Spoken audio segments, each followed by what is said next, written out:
Vous êtes bien à l'émission Un candidat, un programme, une émission qui nous plonge au cœur de cette présidentielle. Aujourd'hui, nous sommes avec M. Do Pascal Sissouma. Il est le candidat de Vision Burkina. Donc, quelle ambition pour le Burkina Faso? Quel projet de société ou quel projet présidentiel pour les 5 ans pour le Burkina Faso? On en parle avec lui dans le cadre de cette émission. Et ensemble, nous lui disons bonjour et bienvenue. Bonjour, Bouma. Merci. Vous êtes à l'émission Un candidat, un programme de la télévision Sous TV qui émet sur le numéro 254 du bouquet Canal+, et sur le multiplex de la TNT du Burkina Faso. Très rapidement, qu'est-ce que vous avez comme ambition pour le Burkina Faso? C'est vrai que vous l'avez déjà dit parce que vos meetings battent leur plein, mais nous sommes dans un cadre où effectivement la répétition elle est pédagogique. Elle non seulement elle est pédagogique, mais aussi il faut insister pour convaincre davantage. C'est vrai. Je suis le candidat d'un parti qui s'appelle Vision Burkina, parti pacifiste. Et le nom l'indique bien. Nous sommes un parti pacifiste, donc notre credo, c'est d'œuvrer résolument pour le retour de la paix au Burkina Faso. Parce que ça fait 5 ans que nous vivons un drame, une tragédie. Et nous n'avons pas vu une feuille de route du gouvernement actuel pour arrêter cette tragédie. C'est en fait l'une des raisons principales de notre entrée en politique. Nous disons qu'il faut absolument trouver le moyen d'arrêter cette guerre-là. Et ce faisant, nous avons choisi, nous, la voie du pacifisme. C'est vrai, d'aucuns ont dit que dans notre programme de gouvernement, nous avons dit que nous allons supprimer l'armée. C'est un peu ce que les gens retiennent. J'ai dit, mais pour supprimer l'armée, il y a des préalables. Il faut d'abord que Vision Burkina soit portée au pouvoir. En plus, il faut qu'il y ait la paix, la sécurité sur l'ensemble du territoire, durablement, définitivement. Et ensuite, qu'il y ait 2 référendums. Un à l'échelle nationale et l'autre à l'échelle des casernes. À la suite de ça, maintenant, les militaires eux-mêmes vont décider s'ils veulent rester dans l'armée, dans l'uniforme, ou sortir avec de confortables indemnisations pour faire autre chose de leur vie. C'est un choix que nous leur offrons. On ne leur impose rien du tout.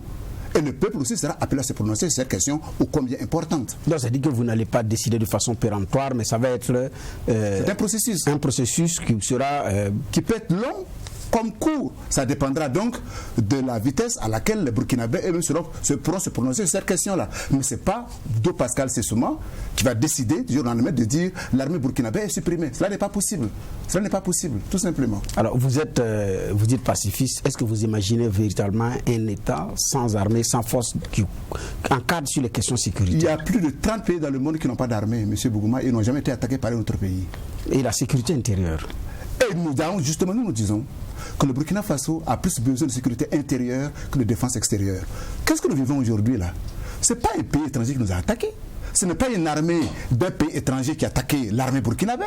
Ce sont nos propres enfants, ce sont nos propres frères. Quelques mercenaires, bien sûr, sont venus de l'extérieur.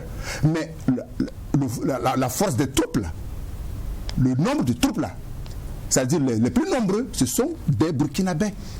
Du nord ou de l'est, peu importe, ce sont des Burkinabés. C'est une affaire de famille en fait. Il faut qu'on se parle. Que s'est-il passé pour que des frères, des fils de ce pays prennent les armes contre nos FDS, contre les populations? Il faut qu'on se parle, M. Bougouma. Ce dialogue-là, je n'ai pas vu des prémices de dialogue pour permettre de trouver une solution idoine et définitive à cette crise-là. Nous disons que nous sommes un parti de paix. Je suis un homme de paix. Nous allons œuvrer à ce qui est ce pont qui soit tressé, tissé, pour que les Burkinabés puissent se parler entre eux, du nord, du sud, de l'est, de l'ouest et du centre. Qu'on trouve ensemble des solutions à des problèmes burkinabés, tout simplement. D'accord, mais après avoir pacifié le Burkina Faso, si vous dites que c'est ce que vous allez faire, à supposer que vous êtes élu et que le référendum passe, il n'y aura pas d'armée au Burkina Faso, non. Mais après il faut relancer l'économie. Justement, n'allons pas vite en besogne. Quand vous dites qu'il n'y aura pas d'armée au Burkina Faso, ça ne veut pas dire qu'il n'y aura pas une force de sécurité intérieure. Mais là vous l'avez dit, oui. Mais il y aura une force, j'ai dit, la gendarmerie sera renforcée. La police sera renforcée. Les militaires qui aiment l'uniforme, qui veulent rester dans l'uniforme, pourront aller donc dans ces 2 corps qui vont servir de rempart et vraiment qui vont être le socle de la sécurité intérieure. Parce que d'ailleurs, c'est leur nom originel, les gardiens de la paix. Et on va avoir la paix à l'intérieur de nos frontières. Pour la surveillance des frontières, on aura 4000 hommes. 4000 hommes suffisent pour sécuriser les 3700 et quelques kilomètres de frontières que nous avons avec les pays voisins. Toutes les études le montrent. Appuyées par de la technologie. Aujourd'hui, le Burkina Faso n'a pas un seul drone. Un drone là, ça coûte combien? Le plus cher, c'est le Predator, le drone américain. Ça coûte 4 millions de dollars, 8 millions de dollars, ça fait 4 milliards CFA. Si on veut le personnaliser, il faut encore un autre 4 milliards. Ça fait en gros 10 milliards pour un drone. Le moins cher, c'est le drone chinois, le Winglong. Mais ça là, ça coûte 1 million de dollars, 500 millions de francs CFA. Pour le personnaliser, ça fait 1 milliard pour avoir un drone chinois. Si on a 10 drones chinois qui sont même performants, mais quand même aussi fiables, mais c'est un début. Ça va empêcher que nos enfants aillent se faire tuer aux différentes frontières de ce pays-là. Parce qu'un drone là, en 15 minutes, il décolle, il part ratisser large, même des caméras à vision nocturne. Tout mouvement suspect est repéré. Mais si on a quelques hélicos de combat, ils vont aller faire le ratissage et puis ils reviennent. Parfois, c'est une base secrète mais qui est enfouie sous terre. On ne sait même pas d'où sont opérés les drones. Au moins, ça évite qu'on mette la vie de certains soldats en danger, tout simplement. D'accord. Je dis, mais après avoir fait tout ça, le pays est sécurisé et tout, il y a la relance économique. Faire en sorte également que les Burkinabés puissent vivre dignement, manger à leur faim, vaquer à leurs occupations. Mais c'est sur quel levier vous allez appuyer pour les questions de relance économique? Je fais le pari, moi, Kim Doro de Pascal Sessouma, que notre opération de démilitarisation va amener beaucoup plus d'argent dans le pays que le contraire. Pourquoi? Supposons, M. Bougouma, que 8000 militaires décident de quitter l'uniforme. J'ai déjà fait le calcul. En prenant l'exemple sur un sergent de l'armée qui a 32 ans aujourd'hui, qui est parti à la retraite à 58 ans, dont il aurait 26 ans de service restant. J'ai dit, je vais racheter ces 26 ans-là. Et on a fait le calcul, j'ai fait la démonstration au CBC le 13 juin, que ce sergent-là va toucher 42 400 000 francs CFA, payable en 3 tranches. Mais s'il a ces 42 millions-là, pensez-vous qu'il va les dépenser en alcool Non, il va monter, parce qu'il devient chef d'entreprise. Il sait qu'il n'est plus militaire, il n'a plus de revenus. Ce qu'il a là, c'est ce qu'il a pris. Il va créer une entreprise. Si c'est un infirmier de forces armées, il va ouvrir une clinique, ou dans un quartier de Ouagadougou, ou chez lui au village. Il va générer des revenus. Il ne va pas travailler seul, il va engager des infirmiers. Si c'est un mécanicien, il va ouvrir un garage. Même chose. Même si c'est un fantassin, les fantassins comme on les appelle. Mais pourquoi ils ne pourraient pas s'associer pour créer une force de sécurisation des routes du Burkina Faso sous contrat de l'État encore? Tous les 25 km, M. Bougouma, je mettrai un poste militaire de police. Tous les 25 km, il n'y aura plus un seul braquage sur aucune route du Burkina Faso. C'est simple comme bonjour. Ça crée de l'emploi et ça met en marche la machine économique. Et n'oublions pas, la paix. La paix est 1000 fois plus rentable que la guerre. Le Burkina Faso pacifié pourra à nouveau attirer les investissements internationaux. Actuellement, tout est à l'arrêt. Tout est à l'arrêt. Moi, j'étais au Canada au mois de novembre, décembre. Mais j'étais sur le point d'attirer un gros investisseur dans l'énergie solaire. Quand il y a l'attaque du quart de la Sémafo, le monsieur s'est retiré. Il dit, monsieur, c'est souvent, vous voyez, votre affaire là, votre pays là, je ne peux pas prendre ce risque-là. Vous voyez comment cette situation nous fait perdre des investissements. Si la paix revient, ils vont revenir les investisseurs, tout simplement. D'accord, si la paix revient, ils vont revenir les investisseurs, mais il y a aussi la capacité de la mobilisation de ressources pour le développement. C'est vrai qu'il y a des investisseurs, mais aussi on a des ressources internes qui peuvent aussi financer notre développement. Comment est-ce que vous allez faire pour mobiliser ces ressources? Je fais d'abord le constat qu'à l'heure actuelle, si on ne fait pas attention, c'est la fête de l'État qui est programmée. Un seul exemple. Les dépenses en personnel actuellement de l'administration, c'est autour de 880 milliards, si je ne m'abuse. Les dépenses en investissement sont de 866 milliards. Ça veut dire que les dépenses en personnel sont plus importantes que les dépenses d'investissement. Dans toute entreprise qui se respecte, c'est la faillite assurée. Il faut inverser la tendance. Moi, je dis que, puisque l'État a failli à ce niveau-là, il nous faut, nous, trouver le mécanisme pour faire en sorte que les dépenses d'investissement qui sont productrices, parce que c'est ça qui fait la croissance en fait, la richesse. Il faut qu'on arrive à trouver un moyen pour que les dépenses d'investissement soient plus élevées que les dépenses en personnel. Ça veut dire ce que ça veut dire. Je suis désolé, il faut que l'État reprenne ses droits en matière d'autorité et de fermeté dans la gestion des finances publiques.